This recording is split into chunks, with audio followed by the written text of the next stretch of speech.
Salut tout le monde, c'est Scarecrow et aujourd'hui on va parler de tous les membres du clan Otsutsuki ainsi que de leurs pouvoirs expliqués. Commençons donc par Kaguya Otsutsuki. Il y a un millénaire, Kaguya et Ishiki ont tous deux été envoyés pour cultiver un arbre divin sur la planète Terre et récolter son fruit, le chakra, avec lequel elle devait subvenir aux besoins de la famille principale de son clan d'un autre monde. Selon Amado, Kaguya était un membre de rang inférieur du clan choisi comme sacrifice au démon Adike, ce qui favoriserait le développement de l'arbre divin. Au lieu de cela, Kaguya désirerait elle-même le fruit du chakra. Elle a donc trahi Ishiki dans le processus et l'a laissé pour mort. Dans l'anime, Kaguya a été découverte par les habitants du pays des ancêtres lors d'une arrivée sur Terre qui l'ont amenée devant leur empereur Tenji. S'identifiant comme la gardienne de l'arbre divin, Kaguya a utilisé ses capacités pour effacer les souvenirs de Tenji et s'est ensuite installée parmi son peuple, devenant reconnue comme sa concubine. Vivant parmi les humains,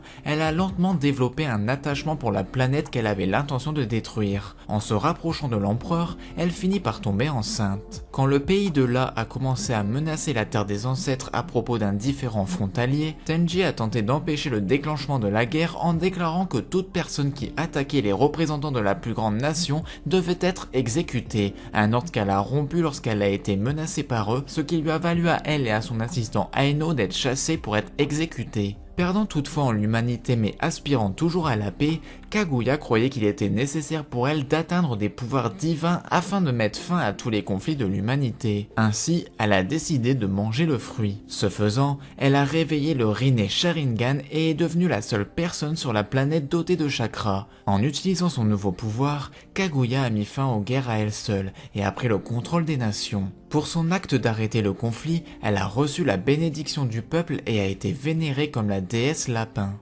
Après avoir établi la paix, Kaguya a utilisé le Tsukuyomi infini sur les humains pour les transformer en une armée de Zetsu blancs, de peur que son clan revienne pour lui enlever son chakra. Dans l'anime, ne voulant pas que l'humanité périsse, elle libéra certaines victimes du Genjutsu et effaça leurs souvenirs. En donnant naissance à ses fils jumeaux Hagoromo et Amura, elle leur a dispersé le chakra, faisant du couple les premières personnes nées avec chakra. Dirigeant avec cruauté, son dojutsu était considéré avec la peur, l'admiration et la révérence par les humains. À un moment donné, la déesse était plutôt connue sous le nom de démon. Finalement, Kaguya s'est retrouvée gouvernée par son propre désir de posséder tout le chakra, ce qui l'a finalement retourné contre ses fils. Après avoir conçu un plan pour absorber leur chakra, elle s'est intégrée à l'arbre divin et est devenue le démon Adike. S'en est suivi un défi au combat pour les jumeaux. En supposant que le démon Adike était une incarnation de l'arbre divin qui les a attaqués pour récupérer le chakra de son fruit volé, Hagoromo et Amura ont scellé le chakra de la bête dans le corps du premier tout en utilisant son enveloppe comme noyau des 6 chemins, le Shibaku Tensei, créant un corps céleste qui deviendrait connu sous le nom de Lune. Amura prit plus tard la direction du clan Otsutsuki et partit pour la lune pour garder les restes de la bête, tandis que Hagoromo restait sur terre afin de répandre le chakra à l'humanité et de leur enseigner le concept de Ninchu. Cependant, juste avant que ses fils ne puissent la sceller complètement, Kaguya avait manifesté sa volonté sous la forme d'un humain artificiel appelé Zetsu Noir. Dans le but de faire revivre sa mère, Zetsu Noir a manipulé le fils aîné de Hagoromo, Indra, ainsi que ses descendants au sein du clan Uchiwa et les descendants de son frère au sein du clan Senju dans le but d'amener l'un d'eux à réveiller le Rinnegan. Madara Uchiwa finira par réussir à obtenir le Rinnegan et Zetsu Noir a commencé à manipuler secrètement les événements mondiaux pour faire revivre Kaguya. Capacité. Dans l'anime, Kaguya manifesta des pouvoirs hors du commun bien avant d'avoir consommé le fruit de l'arbre divin. Elle pouvait effectuer des voyages interstellaires, endormir les gens, les hypnotiser, effacer leur mémoire ou même libérer une puissante onde de choc à partir de ses yeux capable de repousser ou même de massacrer ses ennemis. Kaguya atteignit une puissance si inégalée qu'elle put blesser grièvement Ishiki bien qu'il ait été pris au dépourvu. Hagoromo étant lui-même une figure légendaire louait la puissance de sa mère comme étant supérieure à toutes les autres, y compris la sienne combinée à celle de son frère. Même au paroxysme de leur puissance, il fallut plusieurs mois à Hagoromo et Amura pour la vaincre. Kaguya faisait preuve de capacités uniques telles que fusionner avec la nature pour lui donner le contrôle des environnements de ses dimensions comme la glace et la neige, le vol et dans l'anime, la capacité de lire dans les pensées et les sentiments d'une personne. Chakra et prouesse physique. Après avoir mangé le fruit de l'arbre divin, Kaguya acquit des réserves et une force inégalée en chakra, désignée par Naruto et Sasuke comme étant supérieure à celle de Madara en tant que Jinchuriki de Jubi. Dans l'anime, une simple libération de son chakra pouvait créer des ondes de choc massives capables de soumettre Amura. Étant la première personne à manier le chakra, elle peut absorber toutes les techniques qu'elle rencontre. Lorsqu'elle entre en combat physique avec un ennemi, Kaguya est capable d'utiliser la technique de paralysie temporaire combinée aux techniques d'absorption de chakra. Grâce à son lien avec l'arbre divin, elle devient plus forte en récupérant le chakra des victimes du Tsukuyomi infini grâce à la naissance divine d'un monde d'arbres. Kaguya montra un certain degré de compétence en combat à main nue, comme en témoigne sa capacité à bloquer facilement plusieurs attaques des clones de Naruto. Elle peut également se déplacer très rapidement, comme lorsqu'elle apparut devant Sakura Haruno en un clin d'œil, et plus tard lorsqu'elle réagit rapidement pour esquiver le Chidori combiné à l'Amenote-Jikara de Sasuke, même si elle dut d'abord changer de dimension. Prétendant être immortelle, Kaguya peut régénérer rapidement toute anatomie perdue comme des membres coupés. Elle fut également frappée par le Senpo Mega Orb Shuriken démoniaque et n'en sortit qu'avec des dommages superficiels. Ninjutsu. Grâce à sa maîtrise absolue du chakra, Kaguya peut utiliser les 5 natures du chakra ainsi que le Inyoton. Elle peut aussi se servir de ses cheveux extrêmement longs comme arme pour capturer et balancer ses ennemis sur le champ de bataille. Elle peut également matérialiser sa volonté et utiliser la technique d'invocation.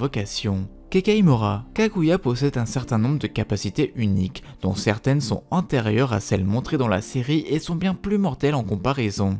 L'attaque de vide des 80 dieux permet à Kaguya de matérialiser d'énormes points de chakra pour attaquer la cible. Elle peut également durcir ses longs cheveux pour tirer d'innombrables aiguilles avec suffisamment de férocité pour percer le Susanoo, une défense qui est dite absolue. Avec la lame des conjurés, os et cendres, qui tue à coup sûr tout ce qu'elle touche, Kaguya peut durcir ses os et les lancer comme des projectiles depuis son dos ou ses mains. Lorsqu'ils sont utilisés sur une cible vivante, le corps de la victime se désintègre en un tas de cendres, ce qui la tue. La capacité la plus puissante de Kaguya est la sphère de vérité géante, formée par le chakra accumulé de toutes les personnes connectées à l'arbre divin. Selon Zetsu Noir, elle abrite chaque nature de chakra avec le pouvoir de remodeler le monde en le réduisant d'abord à néant, servant essentiellement de point de départ à une nouvelle dimension. Byakugan. Kaguya manie le Byakugan dans ses 2 yeux, ce qui lui confère un champ visuel proche de 360 degrés, à l'exception du fameux angle mort. Elle a donc la capacité de voir le système circulatoire du chakra. Elle indique que son Byakugan est particulièrement puissant, bien plus que celui de son fils cadet Amura. En utilisant son Byakugan, elle identifia que Naruto et Sasuke avaient un chakra similaire à celui de ses fils et des enfants de Hagoromo après avoir vu le chakra accumulé dans leurs pommes et leur système circulatoire. Rinne Sharingan. Kaguya manie son Rinne Sharingan comme un 3e œil sur son front qui est de couleur rouge et contient plusieurs cercles concentriques ainsi que 9 tomoe. Son 3e œil lui confère également les pouvoirs du Sharingan. En utilisant le pouvoir du Rinne Sharingan, Kaguya pouvait lancer le Tsukuyomi infini et se téléporter instantanément elle-même et les autres autour d'elle dans une autre dimension tout en effaçant simultanément la présence de leur chakra. De même, Kaguya est capable d'ouvrir et de se déplacer à travers des failles spatio-temporelles comme moyen de voyage instantané. Kaguya est capable de manipuler les racines de l'arbre divin pour enfermer ceux qui sont pris dans son Tsukuyomi infini, convertissant la plupart de la population en Zetsu blancs, les vidant lentement de leur individualité, de leur personnalité et de leurs caractéristiques. Par ailleurs, Kaguya peut devenir plus puissante en absorbant rapidement le chakra de tous ceux qui sont connectés à l'arbre divin. Ishiki Otsutsuki. Il y a plus de 1000 ans, Ishiki vint sur Terre aux côtés de Kaguya dans le but de planter un arbre et récolter son fruit de chakra. Alors que Kaguya de rang inférieur devait être sacrifiée pour créer le fruit de chakra, elle se retourna contre Ishiki le laissant pour mort après avoir détruit la moitié inférieure de ce dernier. En rencontrant Jigen et n'ayant pas la force de lui implanter un kama, Ishiki conçut un plan désespéré. Il se rétrécit pour entrer dans l'oreille du moine afin de survivre à sa blessure en absorbant les nutriments de Jigen. Au fil du temps, Ishiki parvint à contrôler le corps entier de Jigen et à intégrer un kama en son hôte. Avec la trahison de Kaguya et son scellement laissant Ishiki seul, il n'avait pas d'autre choix que de s'utiliser via Jigen comme sacrifice pour Jubi afin de le faire fleurir en un arbre divin. En refusant de se réanimer à travers Jigen du fait que son corps mourrait probablement en quelques jours et ne serait capable de supporter son chakra, il choisit plutôt de cultiver le corps de Jigen autant que possible pour en faire un Otsutsuki qui serait donné en nourriture à Jubi dans le but de le faire grandir. Dans le même même temps, Ishiki commença à préparer un nouvel hôte. Lors de la formation de Kara, Ishiki, par l'intermédiaire de Jigen, en devint le chef et les internes se mirent d'accord pour obtenir le fruit du chakra en cultivant un nouvel arbre divin assez grand pour dévorer toute vie sur Terre. Ishiki finit par trouver Kawaki après que Delta testa le sang du garçon comme candidat viable pour être un réceptacle. Après avoir pris le garçon sous sa protection, Ishiki présenta Jigen comme son nouveau père et le rassura. Avec l'aide d'Amado, qui modifia le réceptacle d'Ishiki avec des outils scientifiques ninja, les deux hommes tentèrent d'implanter le Kama en Kawaki, Code et 13 autres garçons lors d'une expérience. Kawaki fut le seul à réussir tandis que Code obtint un Kama blanc incomplet et que les 13 autres périrent. Bien qu'il lui ait promis la sécurité, Ishiki fit subir à Kawaki un entraînement terrible pour maîtriser le Kama et lui reprochait constamment de n'avoir de valeur que comme réceptacle, frappant le garçon chaque fois qu'il l'interrogeait. Capacité. Le pouvoir de Ishiki est si vaste que le corps de Jigen, malgré les diverses améliorations qu'il avait acquises pour être monstrueusement puissant,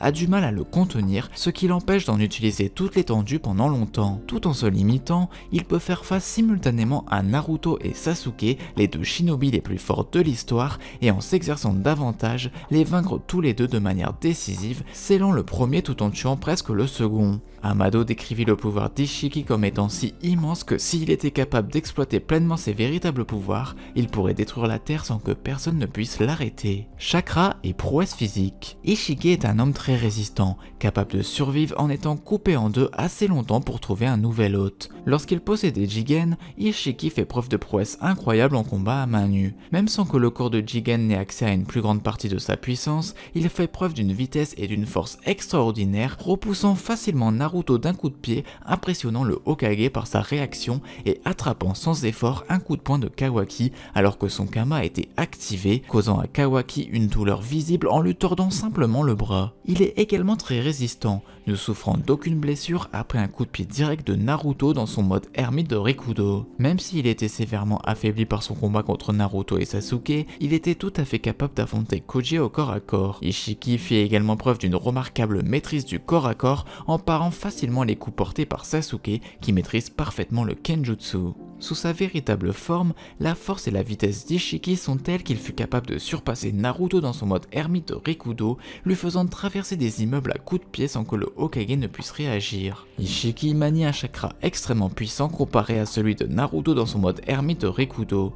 Ses réserves et sa force à pleine puissance sont capables de submerger le corps de Jigen par leur seule intensité. Même en se limitant, son chakra sinistre était déjà assez puissant pour terrifier Ino Yamanaka au point de la faire s'effondrer.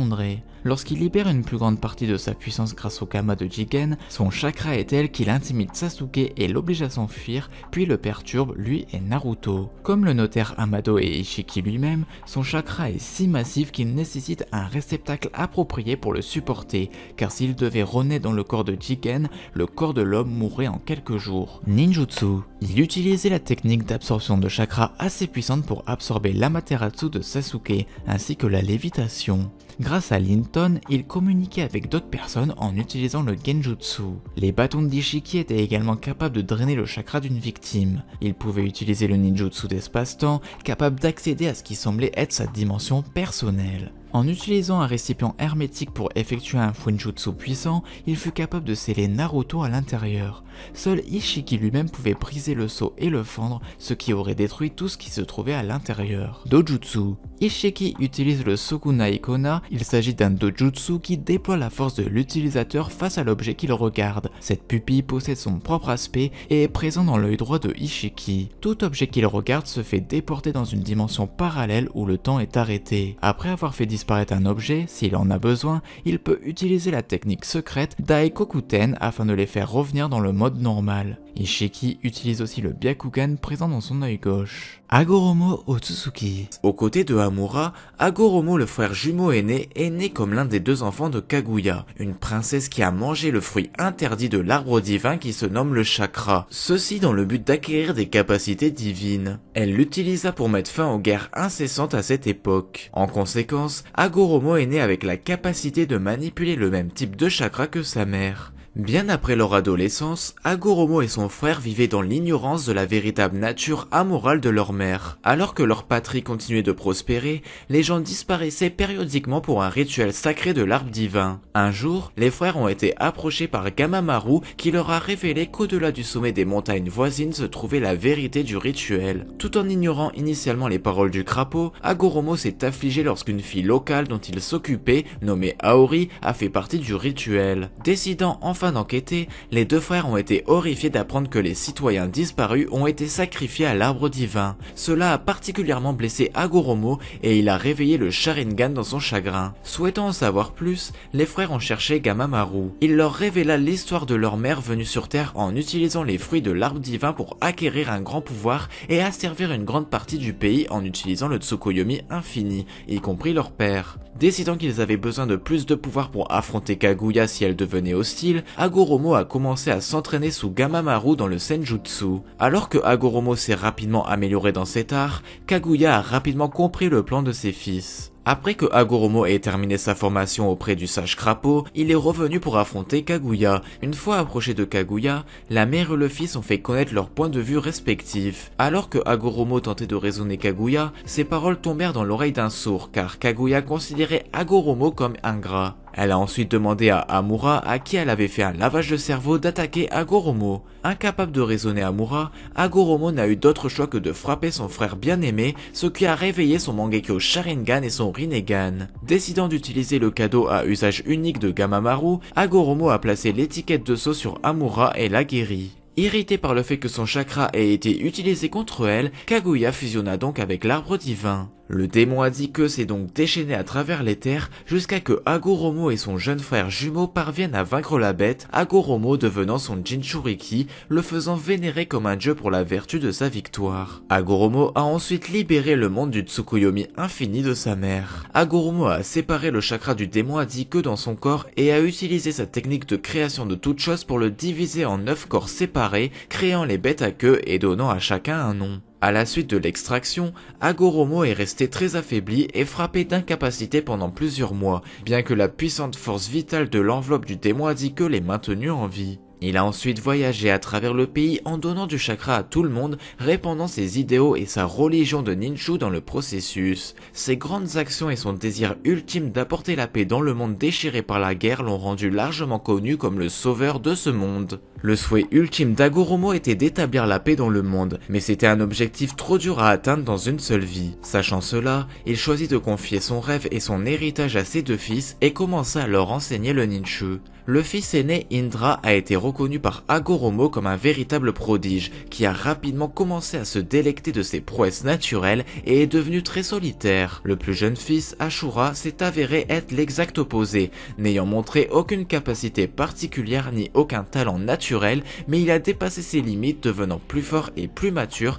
à cause de ses luttes et se faisant des amis en cours de route. Hagoromo a reconnu la voie choisie par Ashura, convenant que l'amour et la coopération étaient les véritables clés de la paix.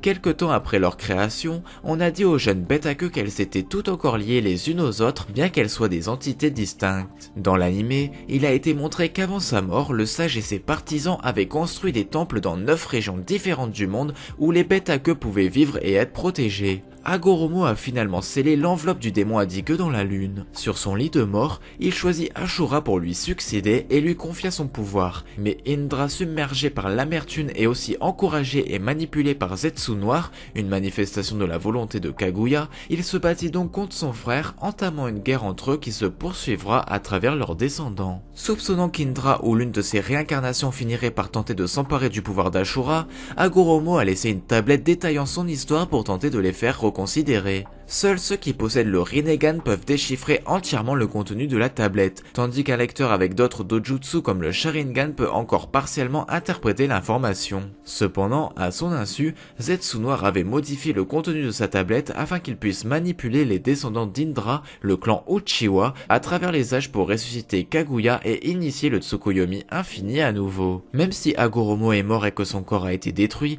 son chakra et sa conscience sont restés et ont traversé le monde à travers des siècles.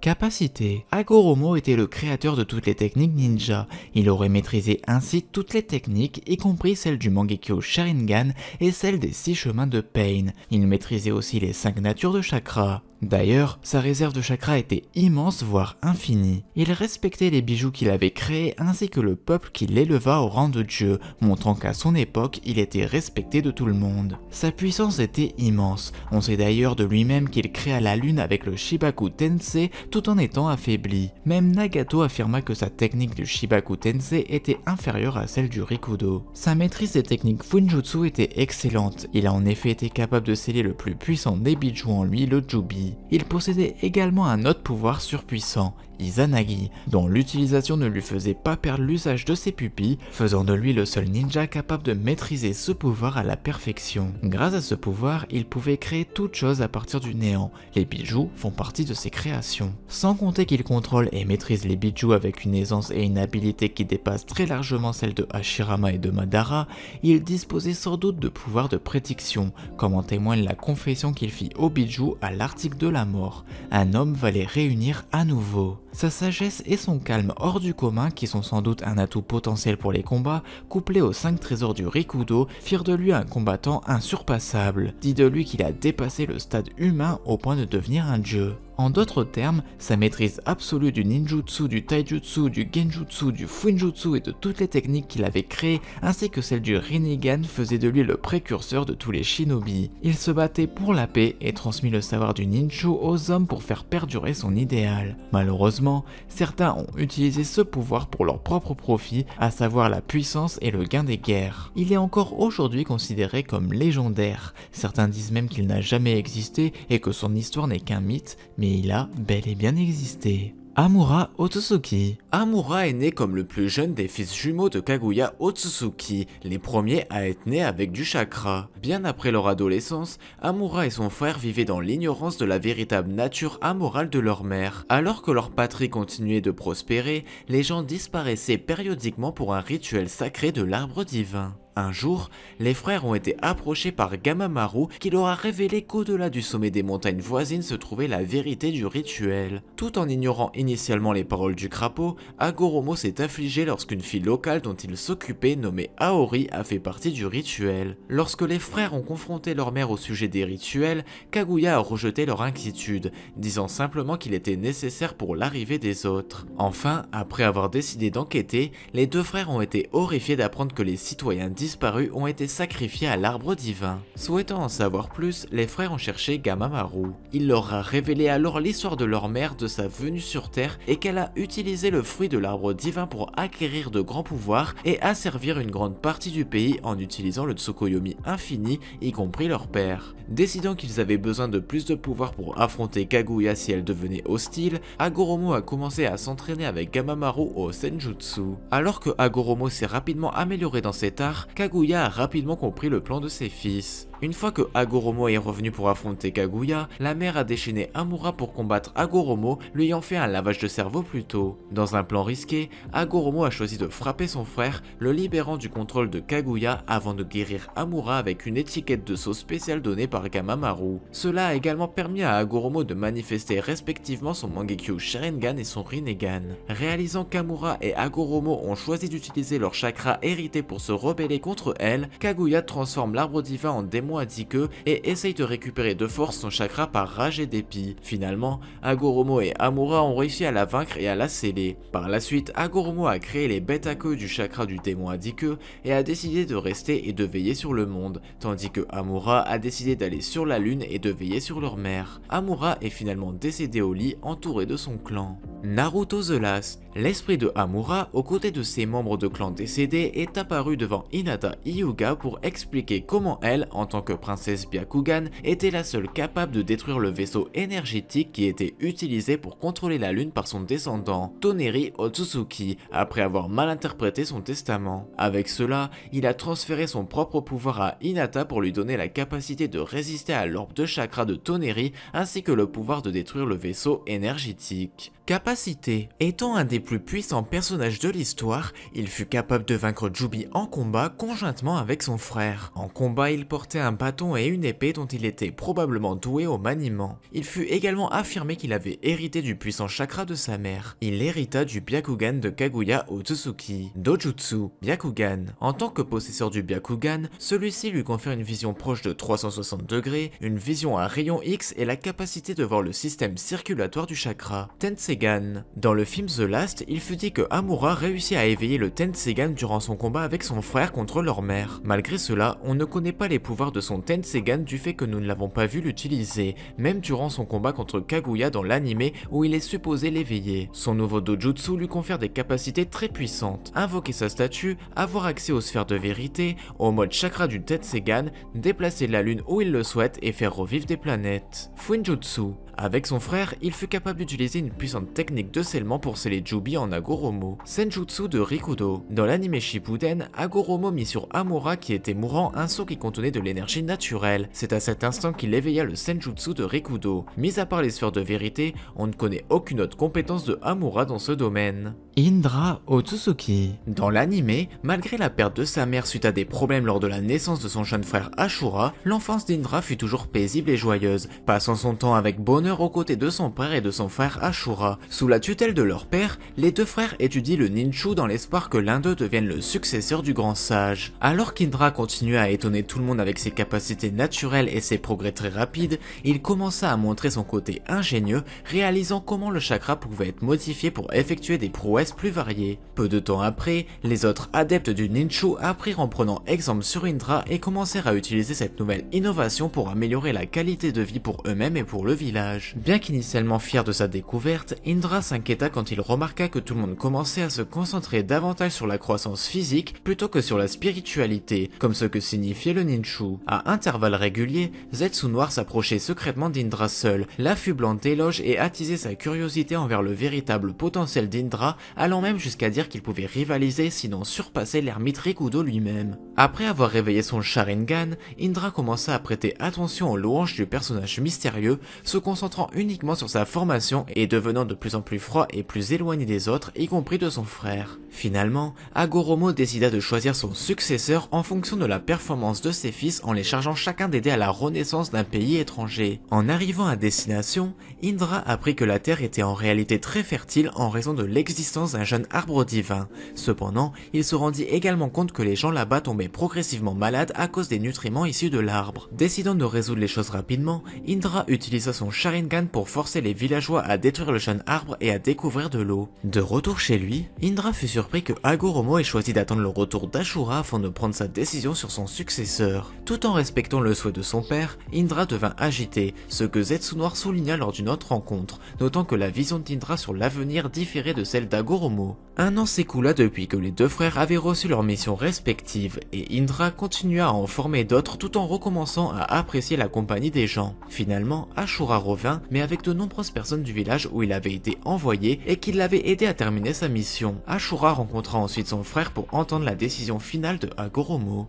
Lorsque leur père choisit Ashura afin de poursuivre son rêve d'établir la paix à travers le monde, Indra était furieux et jaloux que son jeune frère ait été choisi à sa place, et plus encore, son père souligna l'incapacité d'Indra à reconnaître les autres tout en se concentrant sur la puissance comme ayant été un facteur déterminant. Tandis que Agoromo essayait de raisonner Indra, notant que le village qui l'avait aidé s'était finalement détruit après son départ à cause des villageois qui se battaient pour le contrôle de l'eau, ses paroles tombèrent dans l'oreille d'un sourd. Dans l'anime, devenant si amer envers sa famille tout en se délectant simultanément de son pouvoir croissant, il en vint à considérer le ninju de son père comme incomplet et lâche, et voulut changer en ninjutsu pour refléter la vision de l'utilisation du pouvoir pour créer la paix et l'ordre. Pour s'assurer qu'il était assez puissant pour défier son père et son frère, et se rendant compte que ses yeux devenaient plus forts à cause d'une perte personnelle, il tua secrètement ses deux amis les plus proches pour réveiller le Mangekyo Sharingan. La nuit durant laquelle la célébration d'Ashura en tant que successeur était fêtée, Indra attaqua le village, exprimant son dédain pour sa famille et pour le ninju, insistant sur le fait que le ninjutsu était supérieur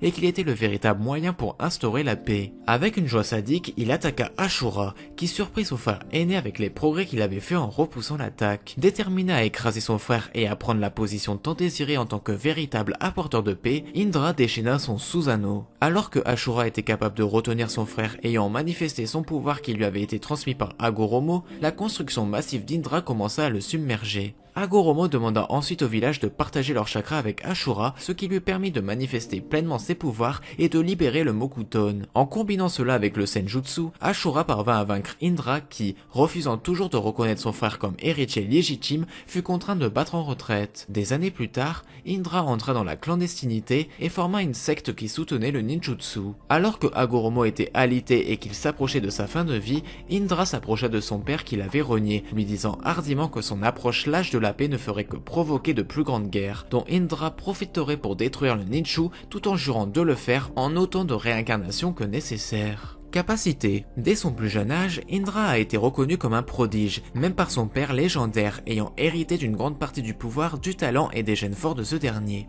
Il avait une grande aptitude pour toute compétence ou étude à laquelle il s'appliquait. De plus, il a également hérité des yeux de son père, son puissant chakra et son énergie spirituelle. Chakra et prouesse physique. Dans l'anime, il s'est avéré être hautement qualifié en taijutsu. Aucun de ses camarades étudiant le ninju n'était en mesure de l'égaler. Comme son père, il avait un chakra particulièrement puissant et des réserves tout aussi importantes, capables de le libérer pour une multitude d'utilisations, comme par exemple pour améliorer ses frappes. Il était également très précis dans sa manipulation des chakras, ne gaspillant jamais plus que le minimum absolu pour ses techniques. De plus, il a pu sentir Zetsu noir à plusieurs reprises. Ninjutsu. Les talents d'Indra ont naturellement excellé dans les enseignements de son père sur le ninju, s'étendant finalement pour fonder à lui seul un style de combat, qui est devenu le véritable ninjutsu original. Incapable de manipuler et de modifier librement son chakra comme son père, Indra a plutôt inventé les mudras, une compétence qui deviendrait une pratique mondiale pour les ninjas. En créant diverses techniques comme la première technique de clonage et la technique de substitution, même Hagoromo a été étonné des réalisations de son fils aîné, notant à quel point c'était révolutionnaire. Indra était aussi un artisan qualifié, ayant façonné des kunai primitifs pour la bataille et à partir desquels se développe une forme de base de Shuriken Jutsu. Des années plus tard, il a également brandi une épée, montrant une expertise en Kenjutsu. Transformation de la nature de chakra. Dans l'anime, il pouvait utiliser le yin, le katon et le raiton. Enfant, il pouvait canaliser la foudre dans sa main, qui était assez puissante pour tuer un sanglier géant sauvage d'un seul coup, malgré la force anormale de l'animal. À l'âge adulte, ses compétences en raiton se sont améliorées au point qu'il pouvait canaliser la foudre dans tout son corps pour soit libérer un puissant éclair sur une cible, soit améliorer sa technique de scintillement corporel. Dojutsu, Sharingan. Indra possédait le Sharingan, qu'il réveilla après avoir sauvé la vie de son frère. Ainsi, il pouvait observer le flux de chakra, prêter une grande attention aux détails, prédire avec précision les mouvements d'une personne et paralyser un ennemi d'un seul regard. Mangekyo Sharingan. Au fil du temps, Indra a réveillé le Mangekyo Sharingan qui a pris l'apparence de lignes tourbillonnantes provenant de ses pupilles. Dans l'anime, il a réveillé le Dojutsu après avoir tué ses deux disciples les plus proches qui étaient aussi ses meilleurs amis. Avec cela, il a débloqué la possibilité d'utiliser le Susanoo. Grâce à son talent, sa maîtrise de la technique était telle qu'il pouvait utiliser le Susanoo corps complet, qui éclipsait le paysage environnant. Également dans l'anime, avec son œil gauche, il pouvait utiliser le Hinokagutsushi, qui est un dérivé de Amaterasu. Ashura Otsutsuki. Dans l'anime, la naissance d'Ashura s'est accompagnée de problèmes qui ont conduit au décès prématuré de sa mère. Malgré cette perte, l'enfance d'Ashura a été paisible et joyeuse, passant son temps soit avec bonheur aux côtés de son père et de son frère, soit en jouant avec les enfants du village. Lorsqu'ils furent assez grands, les deux commencèrent à étudier le ninju auprès de leur père dans l'espoir que l'un d'eux devienne le successeur du grand sage. Enfant, Ashura a vécu dans l'ombre de son génial frère aîné Indra. N'ayant lui-même fait preuve d'aucun talent naturel, Ashura en est venu à réaliser la valeur des autres et le pouvoir des amis et alliés qu'il s'était fait. Finalement, il a réveillé son propre pouvoir qui égalait celui d'Indra. Dans l'anime, il s'est inquiété pour Indra alors qu'il continuait mystérieusement à devenir plus froid et plus distant avec les autres. Hagoromo a décidé d'envoyer les deux frères dans des missions séparées de restauration sur des terres endommagées comme test pour déterminer lequel d'entre eux serait le successeur du ninju.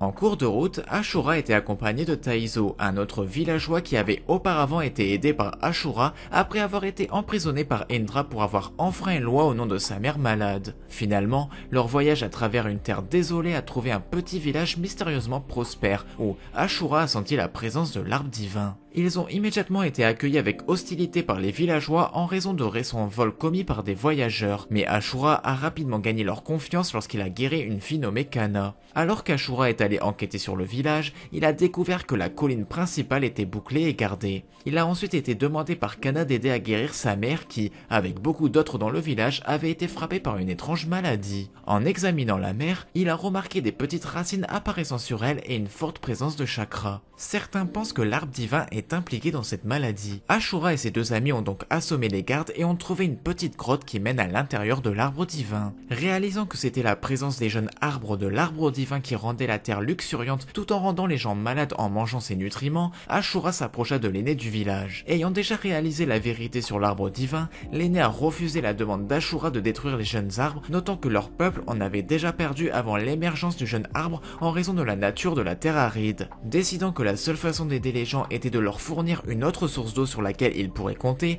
Ashura a commencé à travailler sans relâche pendant des semaines pour creuser un puits. Finalement, inspiré par ses actions désintéressées, les villageois ont décidé de l'aider à creuser. Pendant ce temps, il commença à leur enseigner le ninju qu'ils utilisèrent pour poursuivre leurs efforts vers le puits. Au bout d'un an, ils ont finalement touché l'eau, permettant à un immense lac de se remplir à côté du village. Heureux de leurs efforts, les villageois ont fièrement brûlé les jeunes arbres de l'arbre divin et les malades ont commencé à guérir de l'eau douce et des voies du ninju. Une fois son travail terminé, Ashura rentra chez lui avec de nombreux villageois, dont Kana souhaitant venir avec lui pour voir où il avait appris le ninju. De retour chez lui, Ashura a rencontré son père et son frère aîné, ce dernier ayant déjà terminé sa mission il y a des mois. Hagoromo a choisi Ashura comme son successeur pour réaliser son rêve de paix et de compréhension dans le monde après avoir vu comment chaque frère a réalisé sa mission.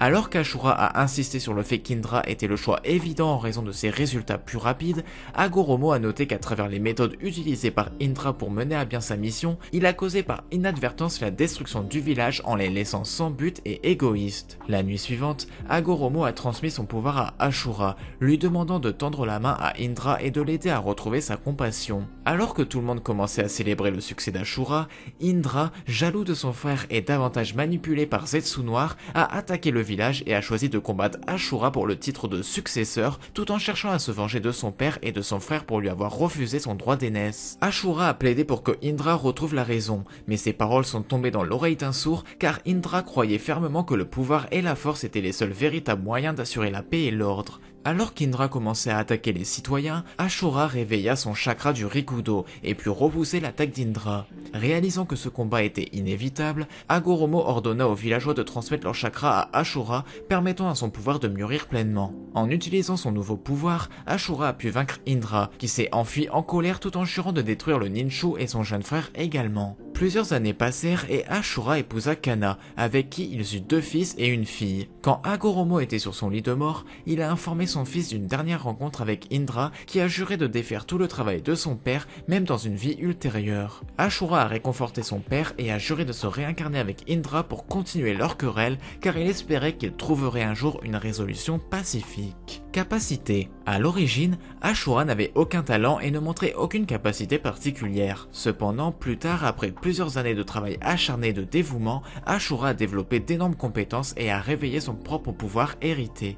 Prouesse physique. Grâce à son pouvoir hérité, Ashura a acquis une force vitale et une énergie physique remarquablement puissante. De cela, il avait une endurance et une résilience énormes, assez pour creuser à lui seul et sans repos un trou massif à la recherche d'eau. Au combat, il maîtrise parfaitement le taijutsu. Il a également brandi un shakujo et une épée à différentes occasions, ce qui implique une maîtrise des deux. Ninju. Bien qu'il apprenne beaucoup plus lentement que Indra, avec le temps, Ashura s'est grandement amélioré dans cet art. En fin de compte, il est devenu très compétent et suffisamment compétent pour transmettre ses enseignements à d'autres. Il s'est également avéré être un adepte de la lutte avec cet art, capable de repousser les attaques de son frère avec l'une des siennes. Dans l'anime, il pouvait sentir la présence de chakra à des distances notables et guérir les gens de la plupart des blessures. Ashura a également développé une technique qui produit plusieurs orbes en spirale à lancer comme un projectile. Transformation naturelle. Dans l'anime, apprenant les mudras de la main de son frère Indra, il est devenu très bien informé sur les 5 éléments. Il semble particulièrement exceller dans le futon, capable de manifester une lame de vent pour couper à travers un rocher ou s'en entourer pour se défendre des attaques. Sa technique est assez puissante pour repousser le Raiton d'Indra. Au moment où il a combattu Indra, il a manifesté le Mokuton qui donc par extension pouvait également utiliser le Doton et le Suiton. En le combinant avec le Senjutsu, il pouvait créer une gigantesque structure pour attaquer avec. Après avoir reçu le pouvoir de son père, Ashura pouvait utiliser les 5 natures de chakra et la libération du yin et du yang. Senjutsu du Rikudo. Grâce au pouvoir que lui a confié son père, Ashura accède au Senjutsu de Rikudo, lui permettant de s'améliorer et d'augmenter ses différentes techniques. Dans cet état, il pouvait voler et manifester un avatar géant à 3 visages et 6 bras, le Kunitsukami. Il pouvait également manifester 9 sphères de vérité. Le patriarche du clan Otsutsuki. Le patriarche du clan Otsutsuki était à la tête de la famille principale du clan Otsutsuki sur la Lune. Il est né comme le descendant direct de Hamura dans la famille principale du clan Otsutsuki, mais ses Byakugan lui furent retirés à la naissance et placés dans le Tensegan conformément à la coutume du clan. Des décennies plus tard, il participa à la guerre civile du clan contre la famille parallèle après qu'ils interprètent faussement le décret céleste de Hamura, ce qui finalement conduisit à sa mort par le Tensegan aux côtés de toute la famille principale. Capacité. Bien que ses capacités n'aient pas été pleinement mises en valeur, il était au moins capable de partager son passé avec quiconque semblait digne de voir ce qu'il avait vécu auparavant. Il semblait également être capable de dire si une personne avait un Byakugan alors qu'il était aveugle. Toneri Otsutsuki. Toneri est né dans l'une des branches de la famille du clan Otsutsuki, ce qui a conduit ses yeux à être scellés dans le vaisseau énergétique à la naissance. À la place de la vision, il a plutôt appris à ressentir le monde qui l'entourait. Ayant grandi avec son père sur la Lune, Toneri désirait des amis humains, contrairement aux serviteurs fantoches qui servaient sa famille. À plusieurs reprises, les deux se rendaient sur Terre pour observer secrètement le clan Hyuga à Konoha qui descendait de la lignée directe de Hamura. Le père de Toneri a suggéré à un moment donné que Toneri devrait un jour épouser Hinata Hyuga. C'est cette dernière qui était l'héritière du clan Hyuga à l'époque. Lorsque son père était sur son lit de mort, il a encouragé Toneri à oublier le décret du clan et à se rendre sur Terre pour trouver des amis et des camarades pour vivre pour lui-même. Après son décès, Toneri a réfléchi aux souhaits de son ancêtre, ce qui l'a amené à décider de rester isolé sur la Lune en tant que dernier membre survivant de la branche familiale de son clan, avec seulement les marionnettes autonomes du clan pour compagnie. Capacité. Toneri est un individu puissant, capable de contrôler le Tensegan et d'utiliser son pouvoir pour déloger la Lune de son orbite. Il pouvait se battre de manière égale avec Naruto, un héros de renommée mondiale. Toneri dispose de suffisamment de connaissances médicales pour transplanter des yeux et traiter des blessures graves. Il pouvait également contrôler un golem suffisamment puissant pour se battre à égalité avec Kurama. Semblable à son ancêtre Hamura, Toneri est capable de communiquer avec les gens de loin, accomplissant cela en entrant dans leurs rêves. Même s'il est hors de vue, la perception de Toneri est vaste car il fut été capable de regarder les événements sur Terre se dérouler.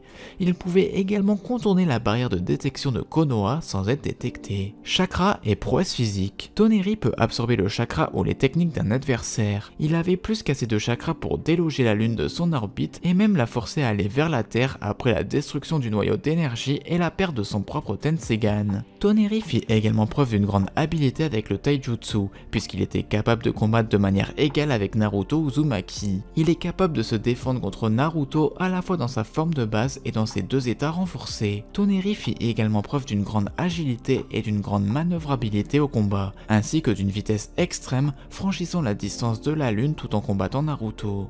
Ninjutsu. Toneri peut créer une orbe verte à utiliser à des fins diverses telles que contrôler des humains en les envoyant dans leur corps, lire leurs esprits, absorber le chakra à distance et faire exploser l'orbe si nécessaire. Il est également capable de se projeter pour transmettre des messages et de faire apparaître sa sphère verte à travers sa projection. Toneri est un marionnettiste expérimenté malgré sa cécité, en raison de sa capacité à contrôler des milliers de marionnettes capables de tirer des décharges d'énergie et de travailler de manière indépendante dans diverses tâches. Il est capable de faire pression sur Naruto à son état de base ainsi que de prendre le dessus sur Hiashi Hyuga. Il contrôle ses marionnettes en utilisant le pouvoir du noyau d'énergie. Avec sa destruction, ses marionnettes se désactivèrent immédiatement en masse, le privant de son arme principale. Byakugan. Comme il naquit avec le Byakugan comme le reste de son clan, ses yeux furent ensuite scellés dans le noyau d'énergie, laissant Toneri aveugle.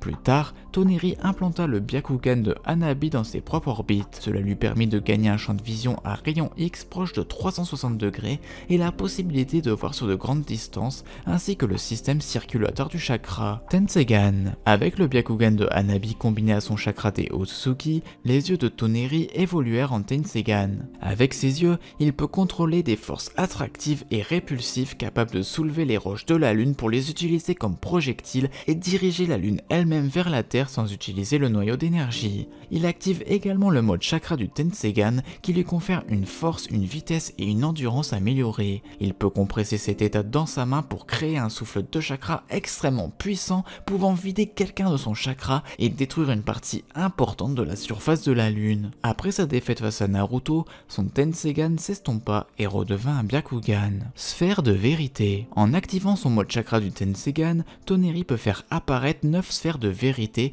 lui accordant les 5 natures de chakra ainsi que le chakra Inton, Nyoton et Inyoton. Il peut utiliser les sphères à la fois offensivement et défensivement et attaquer en y infusant son chakra, leur faisant prendre une teinte verte. Il peut rapidement les faire tourner pour créer un vortex massif et les combiner en une épée de chakra géante dorée assez puissante pour couper la Lune entière en deux. Toneri est capable de les diviser en orbes plus petites et de les lancer en rafales rapides. Il démontra également qu'il était capable de transformer l'une de ces sphères en une cage dorée élaborée après l'avoir infusée avec son chakra. Kinshiki Otsutsuki. Kinshiki était un membre de la famille principale du clan Otsutsuki qui servait de tuteur à son fils adoptif Momoshiki. À un moment donné, Kinshiki a consommé le chakra de son gardien après lui avoir confié son pouvoir. Capacité. Kinshiki était un être extraordinairement puissant qui, avec Momoshiki et dans l'anime Urashiki, était considéré comme une menace plus grande que Kaguya. Il fut capable de contenir un Jinchuriki parfait, se tenant en même temps face à plusieurs adversaires de niveau Kage et bloquant Sasuke Uchiwa. Ninjutsu. Kinshiki possédait la capacité d'absorber tout type de ninjutsu et de transformer le chakra en divers outils ninja rougeoyants à volonté, qu'il maîtrisait bien. Il pouvait aussi voler et ressortir le chakra, étant capable de localiser les fragments de Kaguya à travers les pays. Dans l'anime, Kinshiki fut capable d'utiliser le ninjutsu d'espace-temps pour se téléporter. Prouesse physique. Kinshiki possédait une force et une résistance incroyables, car il pouvait éviter d'être emprisonné et immobilisé par deux Kage. Sasuke mentionna qu'il renforçait ses muscles avec une sorte de technique. Bien qu'il était sur le point de mourir, il put abattre un arbre divin avec un seul coup de son arme. Kinshiki était doué en combat rapproché et montrait une vitesse trompeuse, étant capable de combattre à égalité avec Sasuke. Byakugan. Kinshiki possédait le Byakugan, lui accordant une vision télescopique, une vision à rayon X et un champ de vision proche de 360 degrés. Et comme d'habitude, la capacité de voir le système circulatoire du chakra et ses tenketsu. Momoshiki Otsutsuki. Momoshiki et son subordonné Kinshiki Otsutsuki provenaient d'un lieu inconnu, qui possédait également son arbre divin dont l'alimentation fut appauvrie. Comme Kaguya, il voulait aussi collecter tous les chakras et créer un nouveau fruit de chakra, ce qui donnerait un pouvoir illimité, une jeunesse éternelle et l'immortalité à celui qui l'ingérerait. Craignant leur arrivée, Kaguya créa l'armée des Zetsu blancs afin de se protéger d'eux si jamais il tentait de voler son chakra. Capacité. Momoshiki était un être extrêmement puissant, qui aux côtés de Kinshiki a été considéré comme une menace presque aussi grande que Kaguya, l'ancêtre du chakra. Il était capable de tenir tête à plusieurs Kage simultanément. Après avoir absorbé Kinshiki, il pouvait rivaliser au combat avec Sasuke et Naruto, qui ont tous deux utilisé le chakra de l'ermite Rikudo. Par ailleurs, Momoshiki possède le pouvoir de léviter comme montré lorsqu'il attaqua les examens Chunin avec Kinshiki. Chakra et prouesse physique. Comme les Otsutsuki, Momoshiki était doté d'un chakra extrêmement puissant. Il pouvait également absorber toute technique qu'il rencontrait. Momoshiki possédait une force énorme, capable d'envoyer Naruto s'écraser à travers un mur en un seul coup. Il pouvait aussi agir rapidement pour éviter les attaques ennemies. Après avoir absorbé la puissance de Kinshiki, Momoshiki pouvait combattre à la fois Naruto et Sasuke dans un combat au corps à corps en même temps. Byakugan. Momoshiki possède le Byakugan à chaque œil, lui accordant une vision 360 degrés et tout le tralala. Son Byakugan lui sert également à entrevoir l'avenir d'une personne. Rinnegan. Momoshiki maniait une paire de Rinnegan située dans les paumes de ses mains, qu'il pouvait utiliser pour absorber du ninjutsu avec celui de droite et utiliser les techniques mentionnées avec celui de gauche. Également avec son Rinnegan droit, il pouvait transformer une cible en pilule qui, quand il les ingérait, lui garantissait la jeunesse et leur chakra, faisant accroître ses tissus musculaires et pouvait transformer son corps entier dans le cas où il consommait le chakra de Kinshiki. À la différence des autres manières du Rinnegan, ceux de Momoshiki étaient initialement de couleur rouge au lieu de l'habituel violet clair. Cependant, après sa transformation, suite à l'absorption de Kinshiki, les Rinnegan dans les paumes de Momoshiki prirent une couleur rouge et il obtint un Rinnegan doré supplémentaire sur son front. Il pouvait créer des récepteurs noirs également, qu'il utilisait à la fois pour se battre ou les lancer sur un individu pour l'empaler et restreindre ses mouvements. Urashiki Otsutsuki. Urashiki Otsutsuki était un membre de rang inférieur de la famille principale du clan Otsutsuki. Il est envoyé pour aider Momoshiki et Kinshiki dans leur mission d'enquêter sur les allées et venues de Kaguya et de rassembler le chakra de l'arbre divin sur Terre. Capacité. Bien qu'il s'agisse seulement d'une hypothèse de Sasuke Uchiwa, Urashiki aux côtés de Momoshiki et de Kinshiki sont considérés comme une menace encore plus grande que Kaguya. Par ailleurs, il était facilement capable d'affronter deux Kage simultanément et de garder le dessus tout en étant reconnu comme n'ayant pas encore montré toutes ses capacités, ainsi que de soumettre sans effort Toneri en l'emprisonnant pour 10 000 ans grâce au palais du roi dragon. Urashiki dispose d'une grande force, assez pour briser le sol. Il est également très évasif et agile, capable d'éviter facilement la majorité des attaques de Gaara et de Chojuro. Il est démontré qu'il est très habile à utiliser sa canne à pêche, capable de bloquer sans effort une attaque de Chojuro, un maître épéiste. Urashiki a également une grande habilité furtive, puisqu'il peut se faufiler facilement dans le convoi éclair que Gaara prenait et réussit à entrer dans l'arène de l'examen Chunin complètement inaperçu, prenant Mitsugi par surprise et commentant Gaara sur son habilité furtive. Cela contribua également aussi à sa spécialisation dans la collecte d'informations. En tant que membre du clan Osuki, il peut voler et survivre dans l'espace. Ninjutsu. La compétence signature d'Urashiki est de créer une canne à pêche flexible qu'il peut utiliser pour manifester un fil extensible et un hameçon, qu'il peut lancer avec des tirs en rafale. En l'utilisant, il peut percer des défenses puissantes pour en extraire le chakra qui réside dans sa cible et le stocker dans la jarre qui est accrochée à sa ceinture, lui permettant d'utiliser les techniques que le propriétaire du chakra peut effectuer. En tant que tel, il peut utiliser le Raiton de Mitsuki, le Futon de Temari et le Hinton de Shikadai pour manipuler son ombre. À partir de celui de Gaara, il peut manifester du sable. Urashiki est aussi capable d'utiliser la technique de marionnettisme sur plusieurs marionnettes sans fil de chakra à de très longues distances et peut relier sa vision à la leur. Ses compétences sont telles qu'il fut capable de vaincre Kankuro, un maître des marionnettes, en utilisant les mêmes combinaisons que lui. En tant que moyen défensif, Urashiki peut utiliser un ninjutsu d'espace-temps, prenant la forme d'un portail lui permettant de voyager dans d'autres dimensions. Dojutsu. Urashiki possède le Byakugan, et je n'ai pas besoin de rappeler toutes les compétences qui sont liées au Byakugan. La particularité de Urashiki, c'est qu'il peut changer à volonté ses deux Byakugan en une paire de Rinnegan rouge qui contient les motifs de Sith Tomoe ayant des similitudes avec ceux du Rinnegan de Sasuke. Son Rinnegan peut aussi changer pour ressembler aux Rinnegan classiques, qui ont une lueur bleue préalablement avant qu'il utilise une technique qui lui permet de faire un bond dans le passé de quelques secondes, autant de fois qu'il veut pour revivre le moment qu'il vient de vivre pour trouver la meilleure solution. Et voilà, c'est tout pour tous les membres du clan Otsutsuki ainsi que de leur pouvoir expliquer. J'espère que cette vidéo vous a plu, surtout n'oubliez pas de vous abonner, de mettre un j'aime et de partager la vidéo, ça m'aide énormément et je vous dis à la prochaine, bye bye.